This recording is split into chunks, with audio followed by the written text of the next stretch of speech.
ஐந்து விஷயங்களை கொண்டு அதை கெடுத்து விடாதீர்கள். முதலாவது, கவலையால் உங்கள் மகிழ்ச்சியை கெடுத்து விடாதீர்கள். இரண்டாவது, அவநம்பிக்கையால் உங்கள் சிந்தனையை கெடுத்து விடாதீர்கள். மூன்றாவது, ஆணவத்தால் அதாவது பெருமையால் உங்களுடைய வெற்றியை கெடுத்து விடாதீர்கள்.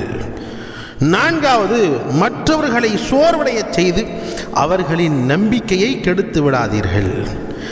ஐந்தாவது, நேற்றைய நாளை திரும்பி பார்ப்பதன் மூலம் உங்கள் இன்றைய நாளையும் கெடுத்து விடாதீர்கள். அதாவது அப்படி ஆயிடுச்சு இப்படி ஆயிடுச்சு என்பதாக கவலைப்படாம அல்லாஹ்வின் மீது யக்கீன் வைங்க, அல்லாஹ்வின் மீது முழு நம்பிக்கை வைங்க. இனி நல்லதே நடக்கும் என்பதாக அல்லாஹ்வின் மீதான நம்பிக்கை சரியாக வைங்க.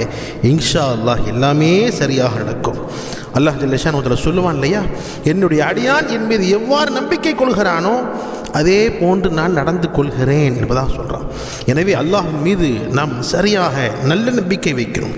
அல்லாஹ் நிச்சயமாக கொடுப்பான், அல்லாஹ் நிச்சயமாக சரி செய்வான், அல்லாஹ் நிச்சயமாக என்னுடைய எல்லா பிரச்சனையை தூரப்படுத்துவான், அல்லாஹ் என்னுடைய கவலைகளை நீக்குவான், அல்லாஹ் என்னுடைய கடனை அடைப்பான் என்பதாக அல்லாஹ்வின் மீது முழுமையாக நம்பிக்கை வச்சு பாருங்கள்.